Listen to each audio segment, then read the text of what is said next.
Good morning, dear friends. I've been watching conversations here in the group,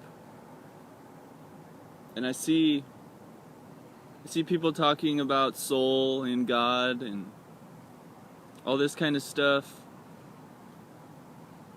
And I was reminded of a few texts in the early Buddhist collection of teachings. This is from the Digha Nikaya. It's one of the collections of the Buddha's teachings, the Pali collections. This is the collection of longer discourses of the Buddha. There's a short collection, there's a miscellaneous collection, and there's the collection of rules. And this is just one of the groups, one of the canons. There are others. We're finding in a region of northwestern India, Gandhara, another collection, older collection of texts. It's interesting to note that nothing was written down of the Buddha's teaching for about 500 years. So when it comes to what exactly did the Buddha teach? Good morning, Miri. What exactly did the Buddha teach?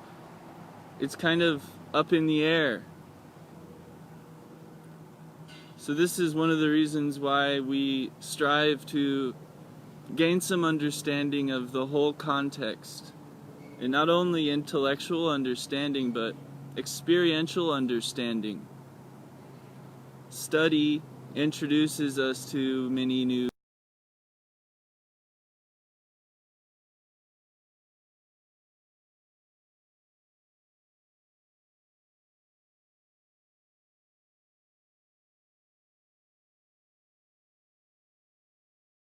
part of the Buddhist teaching. Reducing suffering. Thank you for joining me. Thank you for being here. The Buddha doesn't teach to spout views. Views are just like they're secondary. The Buddha is not a dogma creator.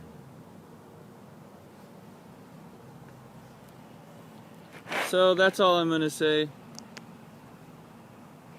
But while I'm also encouraging that we gain some understanding of the early teachings,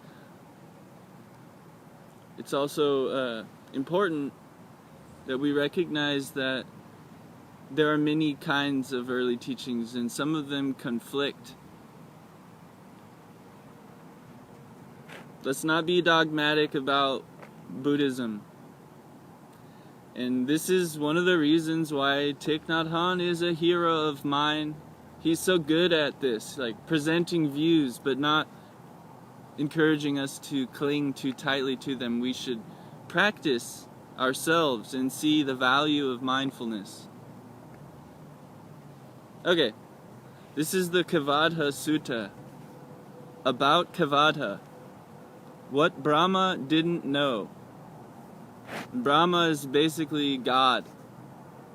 There are many similarities between the notions, between the Western notion of God and the Eastern notion of Brahma. Although there are differences, but for our purposes here, we'll just keep that in mind. Thus have I heard. Once the Lord was staying at Nalanda in Pavarika's mango grove, and the householder Kavadha came to the Lord. So householder is a lay person or somebody involved in the economic dealings. Came to the Lord, the Buddha. The Lord is one of the titles of the Buddha. He bowed before the Buddha and sat down to one side. He then said, Lord, This Nalanda is rich, prosperous, populous, and full of people who have faith in the Lord. It would be well if the Lord were to cause some monk to perform superhuman feats and miracles. In this way, Nalanda would come to have even more faith in the Lord. So basically saying, do some tricks for us. Have some monks do some tricks. If the tricks are mysterious and exciting, then everybody will give heed to the Buddha and the monks and the Dharma. The Lord replied, Kavadha, this is not the way I teach. This is not the way I teach Dhamma to the monks. By saying, go monks and perform superhuman feats and miracles for the white-clothed lay people. Buddha says, no, we don't do tricks like this. For a second time, Kavadha said, Lord, I would not be importunate, but I still say, this Nalanda is rich, prosperous, populous. If you do tricks for us, people will come to have even more faith in the Lord. So he's saying, my intention is good. I want to spread the Dharma. I want people to pay attention. And if you show your true power, your superpowers, people will pay attention. And the Lord replied as before, no, I don't teach that way. We don't do tricks. When Kavadha repeated his request for a third time, the Lord said, Kavadha, there are 3 kinds of miracle that I have declared, having realized them by my own insight. Which 3? The miracle of psychic power, the miracle of telepathy, and the miracle of instruction. So after being requested 3 times, the Buddha says, yeah, we do have these superpowers. I've seen them by my own power. I've attained these things. But we don't attract people to the Dharma by performance of tricks. That's what he had been saying to Kavadha.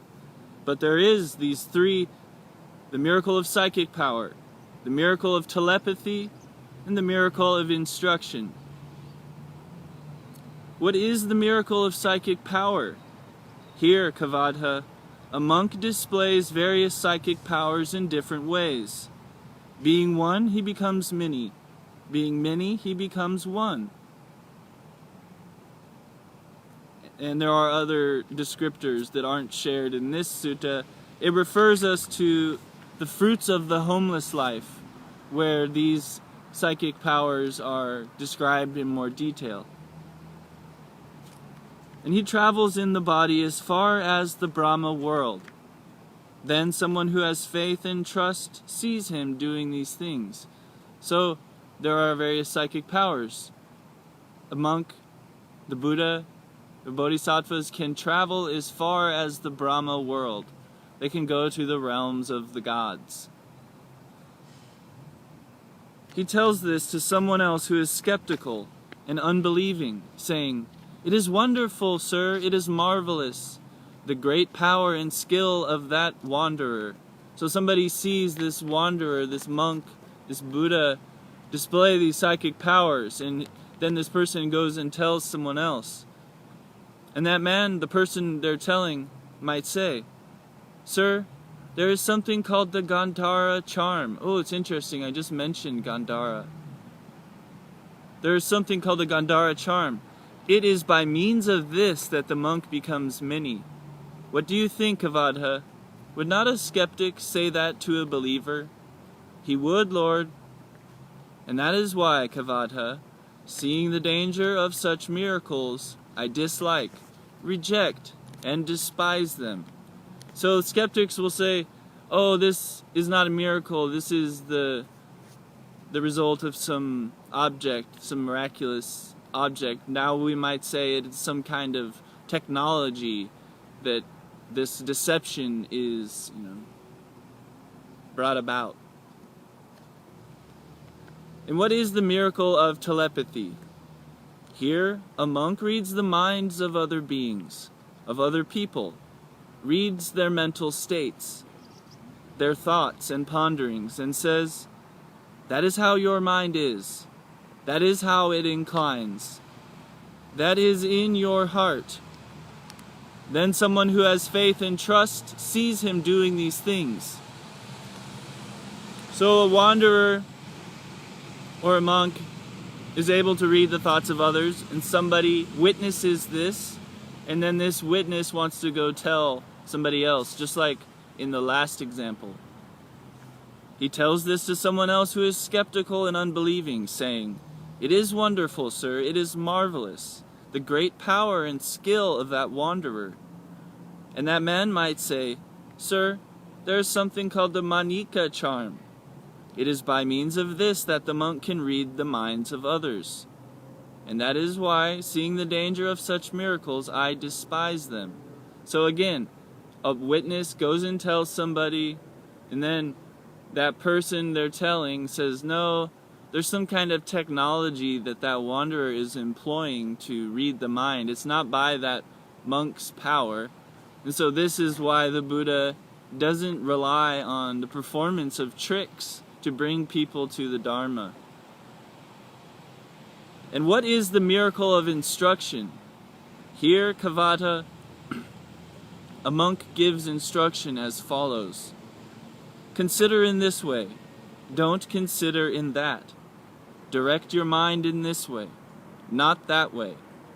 Give up that, gain this, and persevere in it. That, Kavadha, is called the miracle of instruction.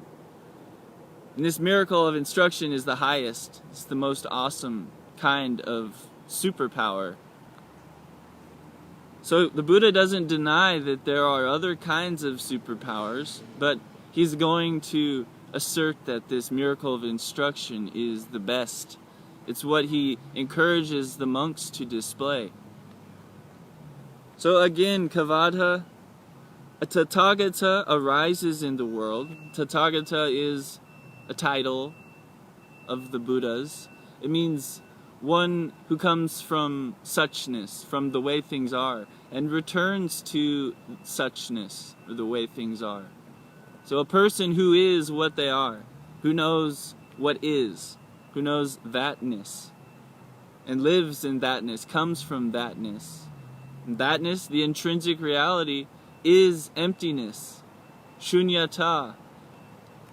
But this is teaching from elsewhere in the Buddhist collection of teaching. So, a Tathagata arises in the world, a conqueror, fully enlightened Buddha, endowed with wisdom and conduct, prajna and shila, welfarer, knower of the worlds, incomparable trainer of people to be tamed, people who are ready for training, teacher of gods and humans, enlightened and blessed. So these are titles of the Buddha.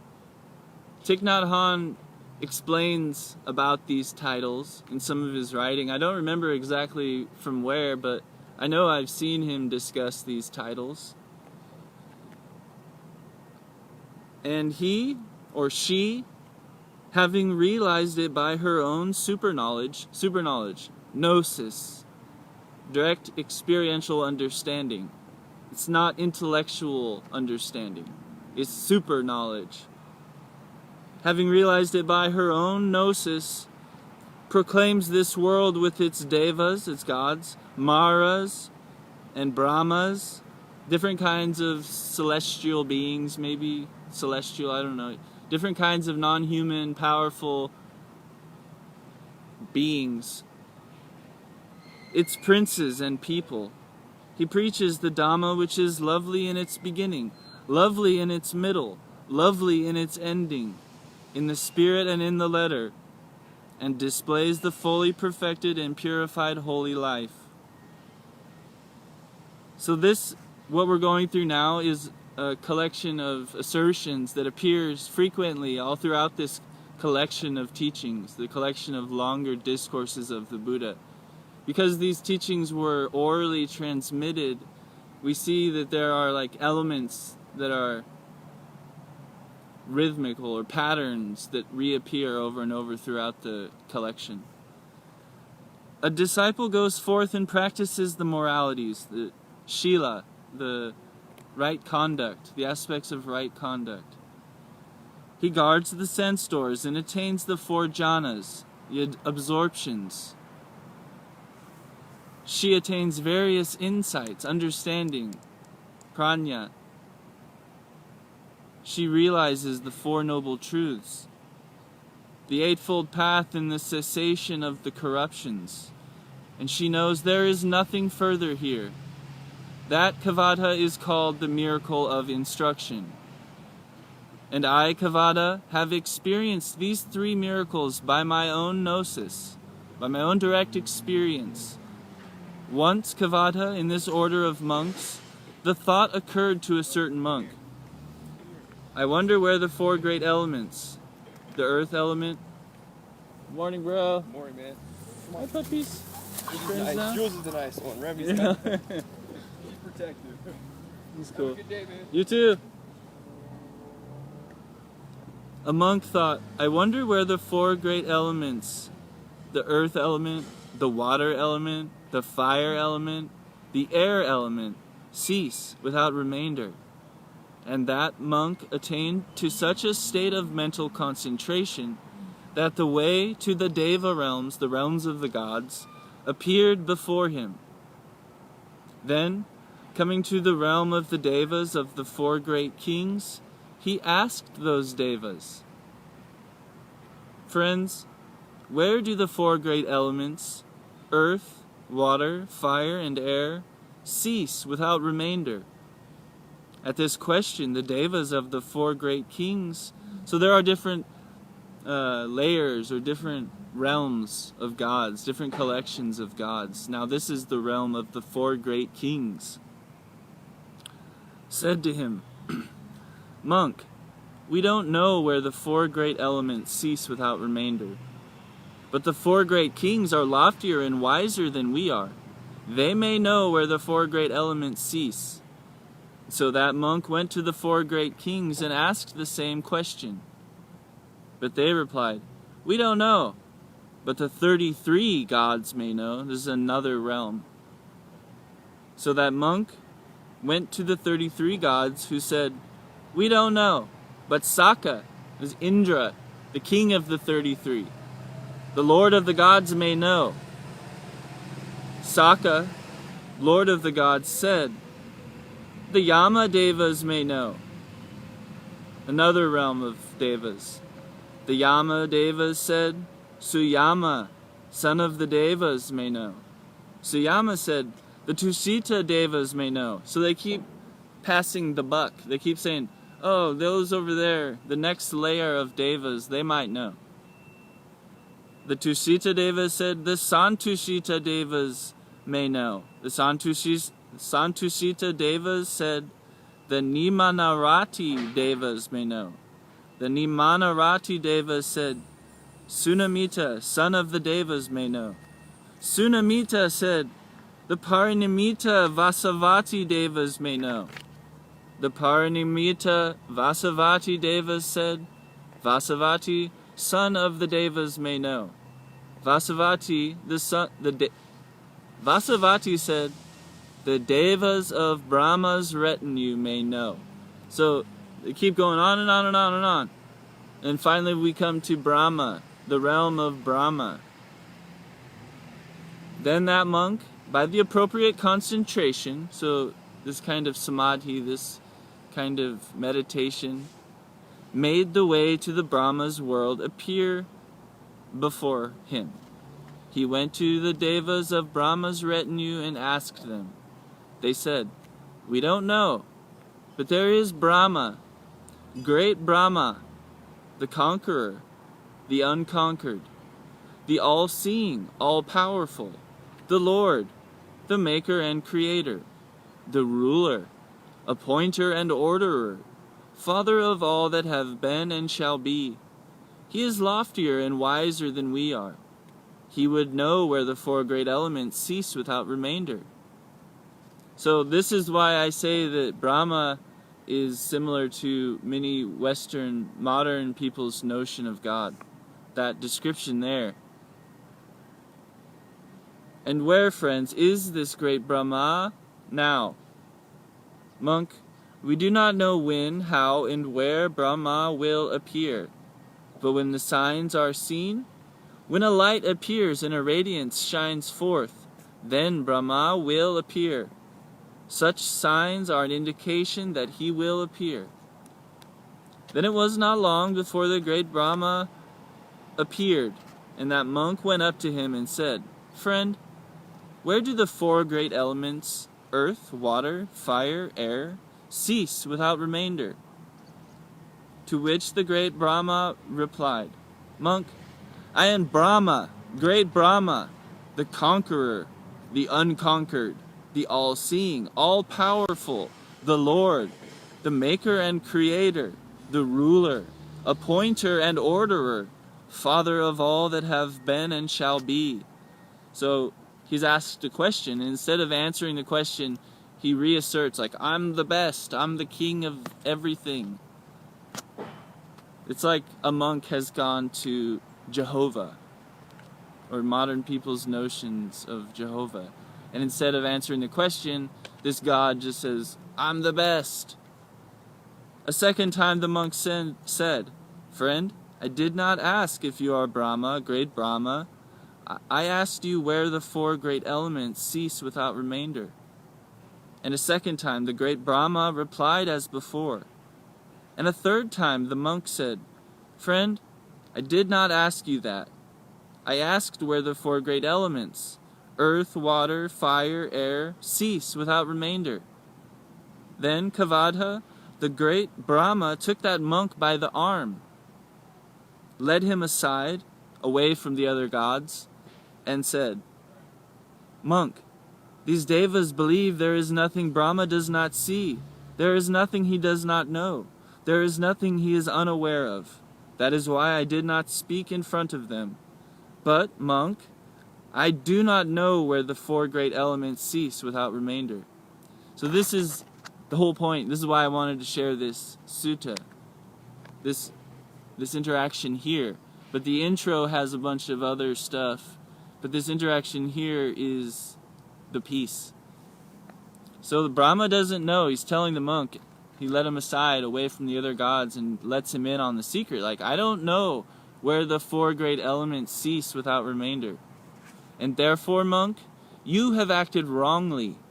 You have acted incorrectly by going beyond the blessed Lord, the Buddha, the Tathagata, the one who comes from and returns to things as they are. And going in search of an answer to this question elsewhere, away from the Buddha. The Buddha knows. Yeah, thank you. That's what I'm going for. I love the teachings of Thich Nhat Hanh, and I think this is highly relevant, and I'm also pretty sure I've seen him talk about this sutta. But I thought it would be nice to share with the group what the actual roots, the source texts look like. So now, monk, you just go to the blessed Lord, Buddha, and put this question to him. And whatever answer he gives, accept it. So that's kind of intense. Like, that's not how modern people go about things. We don't just ask a question and then accept whatever answer we get. If the answer makes sense to us, and if we apply it and it reduces suffering, then we can be pretty sure that it's a good answer. But here Brahma is telling this monk to go to the Buddha and just ask. Whatever the Buddha says, just accept it. And so that monk, as swiftly as a strong man might flex or unflex his arm, vanished from the Brahma world and appeared in my presence. He prostrated himself before me. This is the Buddha talking. He bowed before me and then sat down to one side and said, Lord, where do the four great elements, the earth element, the water element, the fire element, and the air element, cease without remainder? And I, this is the Buddha, replied, Monk, once upon a time seafaring merchants, when they set sail on the ocean, took in their ship a land-sighting bird. When they could not see the land themselves, they released this bird. And the bird flew to the east, to the south, to the west, to the north, It flew to the zenith and to the intermediate points of the compass. If it saw land anywhere, it flew there. But if it saw no land, it returned to the ship. In the same way, monk, you have been as far as the Brahma world, searching for an answer to your question, and not finding it, and now you come back to me. But, monk, you should not ask your question in this way. Where do the four great elements, the earth element, the water element, the fire element, the air element, cease without remainder? Instead, this is how the question should have been put. Where do earth, water, fire, and air find no footing? Where are long and short, small and great, fair and foul? Where are name and form wholly destroyed? So this is the great state of non-dual awareness. The liberation, realization beyond thoughts, words, and stories.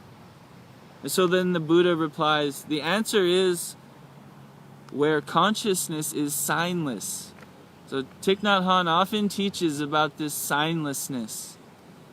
Boundless, all luminous, infinite light, bright, bright. Where is consciousness free of notions?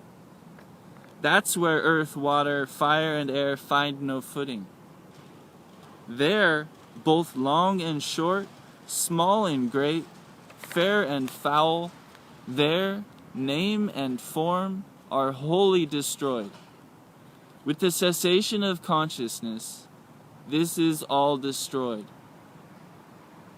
Thus the Lord spoke, and the householder, Kavadha, delighted, rejoiced at his words. So like the first saying in the Dhammapada is, all of this is mind. So when we look outside for the answer, where are the four great elements destroyed? We're not going to find the answer because we're just looking within mind. Mind, mind, mind. This whole system is mind. Even the notion mind is mind. It's all mind, up and down and side to side. So instead of asking where physically is the end of the four great elements, instead we flip the question. We look at the deeper layer. We realize non-dual awareness. And Thich Nhat Hanh teaches a lot about this state of gnosis beyond knowledge, beyond dualistic discrimination. It's a really potent reading, and it didn't really hit me the first time I read it, but I wanted to introduce you all to it. I think that as we engage Thay's teaching, that if we also spend a little bit of time looking deeply at the source of the Buddhist teaching, we'll see how and why Thay developed his style. It's an interesting mixture of all sorts of different kinds of Buddhisms. We exist in a special time in history where all the traditions are available. In the past, people didn't have as much access to the source texts and the different styles of Buddhism. Thay has brought together many different styles, and not only styles of Buddhism, but modern, Western, scientific styles of thinking. It's a very synthetic Buddhism. Synthesis mind is a special kind of mind, the mind that's able to bring things together. So that was the reading. That was the rambling. And now with the reading and rambling finished, it's time to just sit and breathe. Now just let go of all the thoughts. They'll keep knocking, and I'll say, "Oh, hey, I see you there, and I appreciate you, but right now I'm breathing." And with the mind settled on the breath, there arises a nice little peaceful bliss. We move through the jhanas.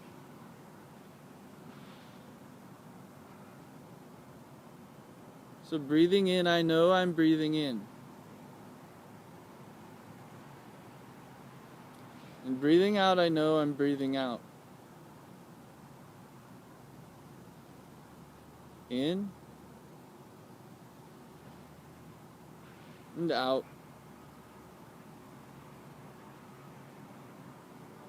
And in and out. Breathing in, I see myself as a flower. Breathing out, I feel fresh. Flower. Fresh.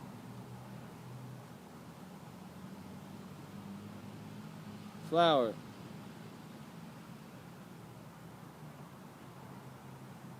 Fresh. Flower. Fresh. Breathing in, I see myself as a mountain. Breathing out, I feel sturdy. Mountain. Solid. Mountain. Solid.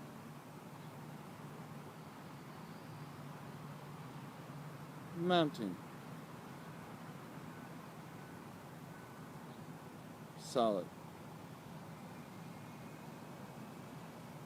Breathing in, I see myself as indivisible, undivided space.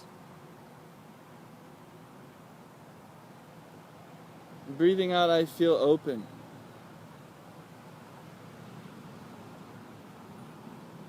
Breathing in, I see myself as space.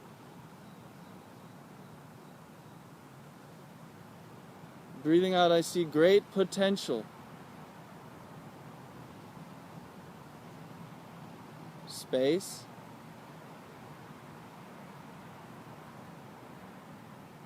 Open. Space. Open. Breathing in, I see myself as light.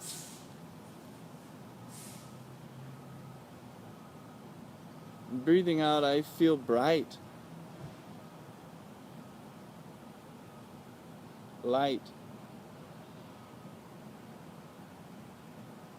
Bright.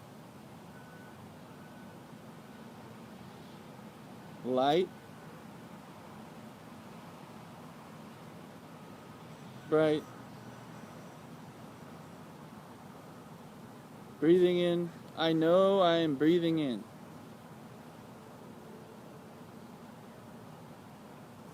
Breathing out, I know I am breathing out.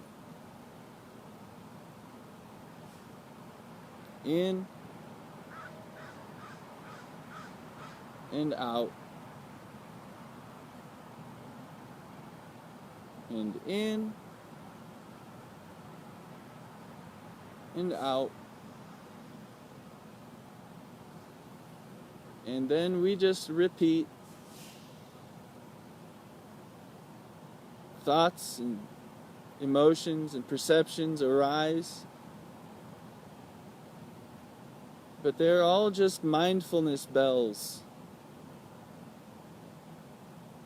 calling us home to the pure land of this present moment. We note them and see their impermanence. And they flow along as we return to our breath, which is the anchor, keeping us steady on the ocean, holding us in the pure land of the present moment.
Time to go. Thank you for joining me. I'll be back tomorrow and we will read some Thich Nhat Hanh. Sit and breathe together and continue on this journey. Have a wonderful day. Bye-bye.